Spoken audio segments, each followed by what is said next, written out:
Every time I see you, I feel as though the air rearranges itself into something finer, something meant to cradle both our breaths in harmony. The world around us becomes a structure of devotion, soft pillars of light, windows of patience, stairways carved from quiet understanding. You stand in the middle of it, and somehow the whole design makes sense. I look at your eyes, and they seem to carry the blueprint of everything I never knew I wanted, the way a city must feel when it realizes it was always meant to lead to one cathedral, one heart. I trace the outline of your smile, and it feels like tracing the edges of a dream, built to last forever, like the marble of time could soften itself under your warmth. Love in you is not chaos, it is construction. Every word you speak places a stone, every touch adds an arch of promise, and I, small and certain, become the quiet architect of my own belonging, laying each piece of my heart into the floor beneath your feet, trusting that you will build us carefully, beautifully, until our souls share the same roof of sky. Sometimes I think of the world as a vast palace that forgot its purpose until you walked into it. Walls that had been bare now whisper with stories of your laughter. Corridors that once echoed with uncertainty now glow with the rhythm of our steps. There is something architectural about the way you move, deliberate, graceful, as though even the air bends to ensure your passage is framed by light. I have learned, in loving you, that blueprints don't always come on paper. Sometimes they live in the veins, in the pulse, in the tremor between two joined hands. When I look at you, I see foundations older than time, trust poured like concrete, passion set like gold leaf on ceilings too high for doubt. You have become my structure, my symmetry, my cathedral of calm. And though I once believed love was fragile, you have shown me it can hold.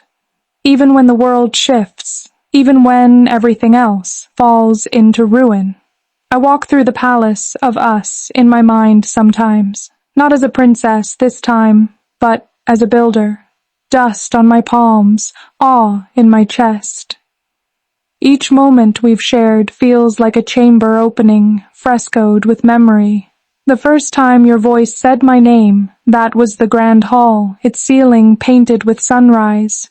The day your hand brushed mine, that was the courtyard, where fountains finally began to sing again. And when you first kissed me, I swear the earth itself placed a cornerstone beneath our feet. Now every room smells of permanence. There are hallways made of your laughter, doors carved with the pattern of your fingertips. If I ever lose you, I will not crumble. I will still walk these corridors, tracing your presence in the walls, whispering gratitude to the architecture we dared to build together. Something vast, something unshakably human, something divine. You once told me love is not about ownership, but about preservation, about protecting what is fragile in another person without making them small. Those words became an archway I've walked under ever since. I learned from you that beauty cannot exist without strength beneath it. The same way stone needs tension to hold its form, love requires honesty to keep from collapsing.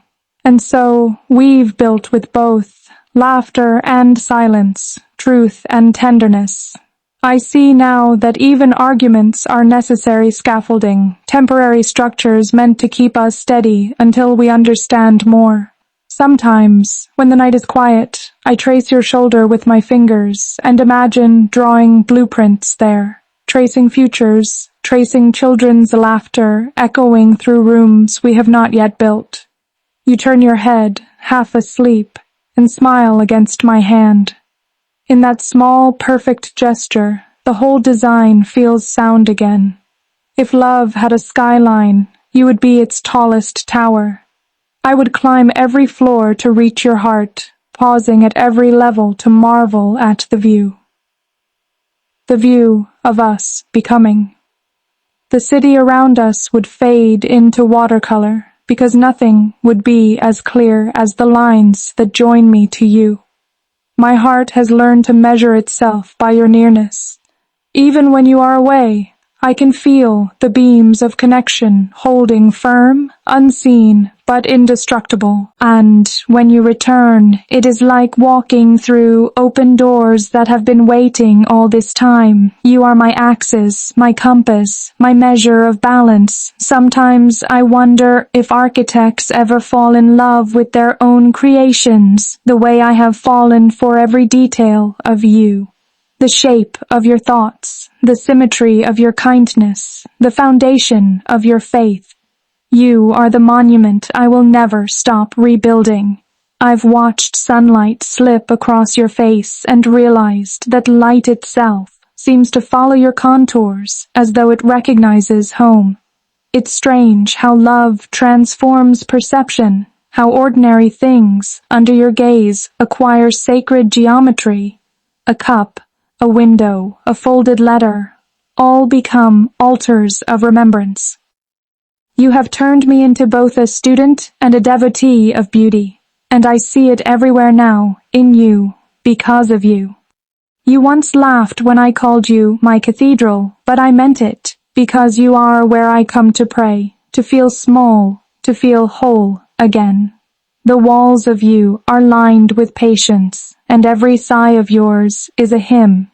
Even silence with you feels designed, not empty, but purposeful, like a space meant for reflection. In your quietness, I learn the difference between stillness and stagnation. You are the architecture that breathes. There are nights I cannot sleep for thinking about how love grows, how something as intangible as a heartbeat can become something that shelters. I think of how every time you look at me, another window opens, not in my mind, but in the house of my soul. You let the light in without ever forcing the walls apart, and that, my love, is art. Quiet, rare, enduring. I never knew I could feel so safe inside something invisible. You are the invisible scaffold that holds me upright when life becomes wind and rain. Even when storms rise, even when distance stretches its cold corridors between us, I can still feel your structure inside me, the steady pulse of your belief. Perhaps that is love's finest craft, to build something that stands even when unseen, to be strong enough to be gentle, and lasting enough to remain soft. When I was younger, I imagined love as a castle. Grand, unyielding, unreachable. But now I know better. True love, I've learned from you, is not marble and moat, but breath and bridge.